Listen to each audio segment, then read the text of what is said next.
3 Houston Texans players that Sports Illustrated just labeled as busts. One of them overcame stage 4 cancer to get back on that field. Another was a second-round pick who still hasn't cracked the starting lineup.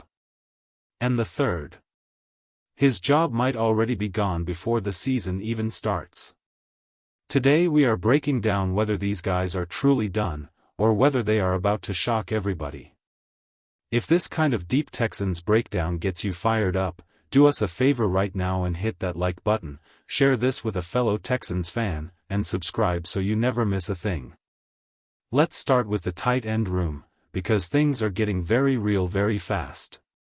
Cade Stover came into Houston as a 4th-round pick out of Ohio State, a guy who played with C.J. Stroud in college and was supposed to grow into a reliable safety blanket in this offense. Instead, his first 2 seasons have been defined by injury after injury after injury. Over 24 games played, he has put up just 27 receptions, 209 yards, and a single receiving touchdown. His run-blocking grade on PFF sits at a 49.8, which is not exactly the kind of number that screams, "Keep this guy around." And now the Texans have added Foster Moreau, brought back Brevin Jordan from injury, and used a second-round pick on Marlon Klein out of Germany. Klein, by the way, is already making waves. He showed up to the elite tight end university camp this offseason alongside guys like George Kittle and Travis Kelce, soaking up everything he can heading into his rookie year. So here is the honest question you have to ask yourself as a Texans fan: where exactly does Cade Stover fit on this roster anymore? The team has already extended Dalton Schultz. The room is loaded. I lean toward bust here, not because I want to see the guy fail, but because the numbers and the depth chart tell the same hard truth. Now here is what I want to know from you. On a scale of 1 to 10, how confident are you in the Texans' tight end room heading into this season? Drop your number down in the comments right now.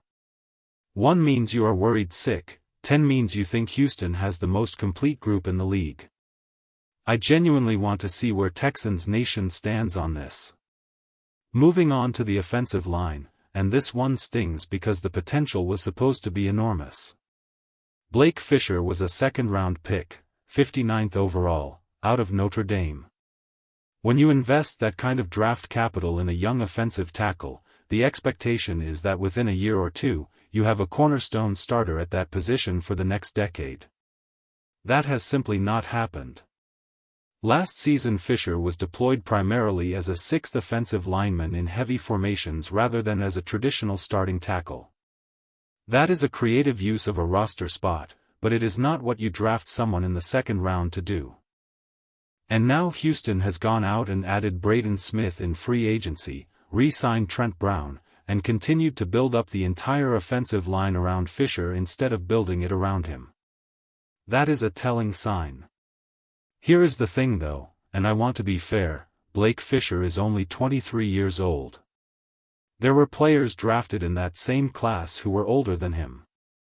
He is still learning, still developing, and he has not had a real sustained opportunity to prove himself at his natural position.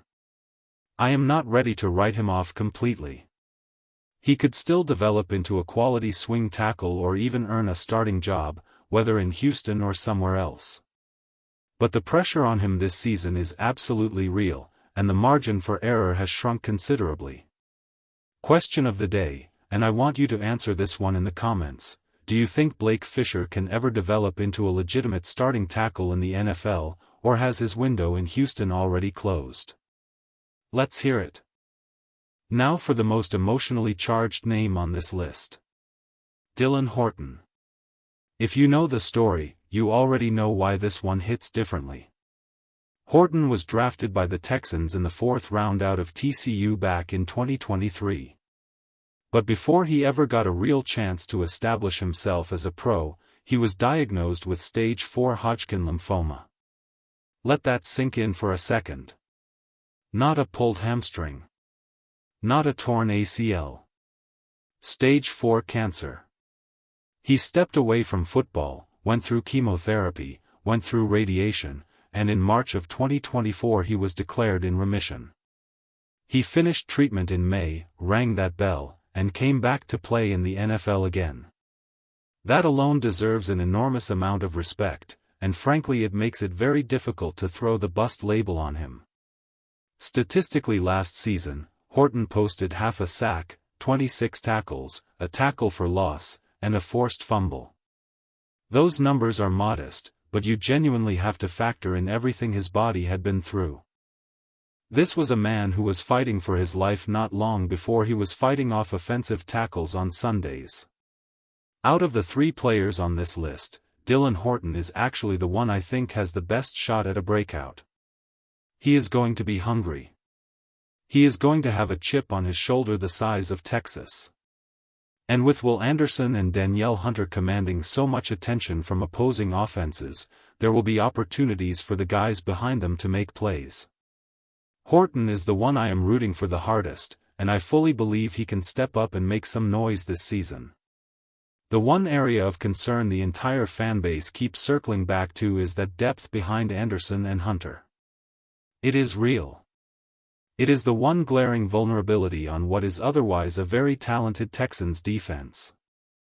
And there are whispers that Houston may still add another edge rusher before the season kicks off, with veteran Derek Barnett, who has spent the past few years in Houston and is still sitting in free agency, being a logical reunion candidate.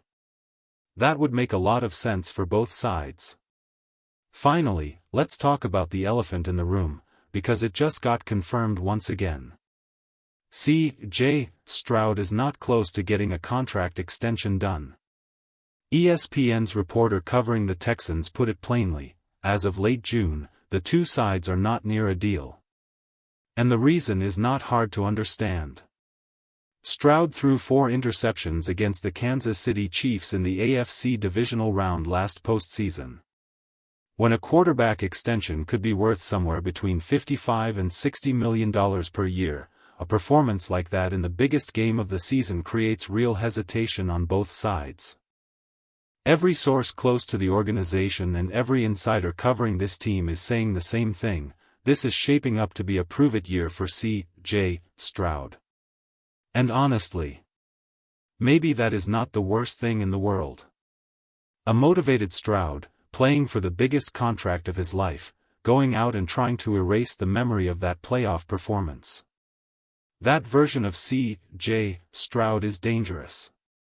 Both sides have something to gain from letting this season play out. Stroud gets to ball out and set himself up for a massive payday. The Texans get to see exactly what they have before handing him that kind of long-term commitment. This season in Houston just became must-watch football on every single level.